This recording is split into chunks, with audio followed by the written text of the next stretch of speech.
आज दुनिया में पैसे बहुत बढ़ गए हैं, लेकिन बरकत है? बरकत? हर शख्स रो रहा है, हर शख्स परेशान है, अजीब हालत है।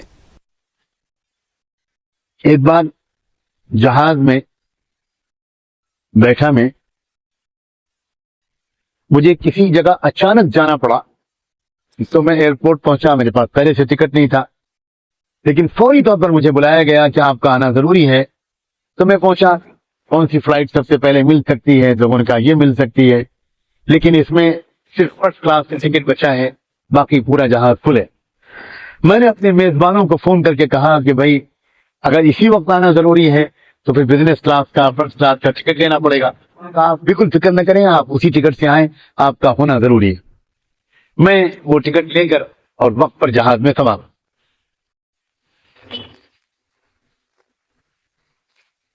लेकिन जहाज लेट होता चला गया, 10 मिनट, 15 मिनट, आधा घंटा। अब मुझे तो जल्दी पहुंचना था, मुझे उलझन होने लगी, ये क्या हुआ?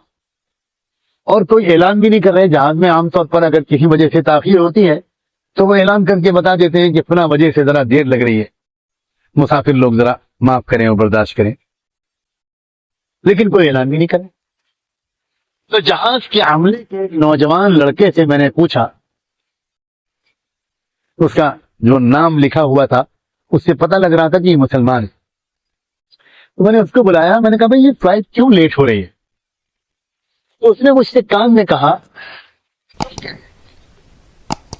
कि मिस्टर रतन टाटा आने वाले हैं और उनका जो प्राइवेट जहाज है वो खराब हो गया है, जो उनका जाती जहाज है, और उनको पहुंचना है। तो उनका फोन आया है कि जरा मेरा इंतजार करें, मैं आ रहा हूं। तो रतन टाटा, वमा अदरा का मा रतन टाटा, दुनिया के चंद मालदारों में से एक। तो रतन टाटा का इंतजार हो रहा है, ये उसने मुझसे चुपके से कहा। खैर 15-20 मिनट के बाद वो आ गए।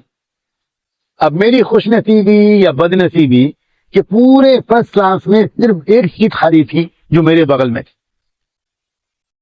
उनको यहीं पर बिठाया गया। मैंने महसूस किया कि शराब के नशे में है वो। खैर, लेकिन मेरा दिल चाहता था कि मैं कुछ बात करूं उनसे। अल्लाह ने एक मौका दिया है तो मैं किसी तरह पैगाम पहुंचाऊं। तो मैंने उनसे कुछ बातचीत शुरू की, कुछ तारुफ हुआ। तो जब मैंने उनको मिस्टर रतन कहकर पुकारा, वो तो इंग्लिश ही बोल सकते हैं, तो वो चौंके कि मैं उनको पहचानता हूं। उनको हैरत हुई कि एक मौलवी साहब ये मुझे पहचानते हैं।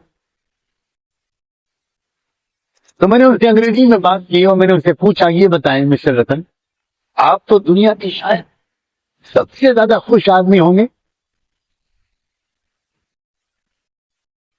तो रतन ने मुझको 2-3 मिनट घूर के देखा। मिस्टर नोमानी, मैंने अपना कार्ड दिया था उनको, मिस्टर नोमानी, और किसी टॉपिक पर बात नहीं कर सकते हम लोग? ये जवाब दिया। साथ एनी अदर टॉपिक, क्या हम किसी और मौजूद पर बात? मैंने कहा मिस्टर रतन, आपका नाम हम सुन रहे हैं 10-20 साल से, और पिछले चंद सालों में तो बार बार तस्करा आया है आपका, क्योंकि आप शायद दुनिया के तीसरे चौथे मालदार आदमियों में से एक हैं। तो इसलिए मैं आपसे सिर्फ इतना जानना चाहता हूं कि दुनिया के सबसे खुश आदमी होंगे आप? तो आप जरा बताइए ना इस बार।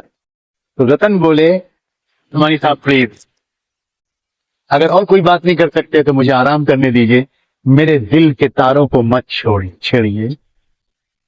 मैं जब बचपन में था, बच्चा था, when I was a very small child of 11 to 8 years old, तब मैं कभी खुश रहता हूँगा। अब तो जमाना हो गया, मैं खुशी से बिल्कुल महरूम।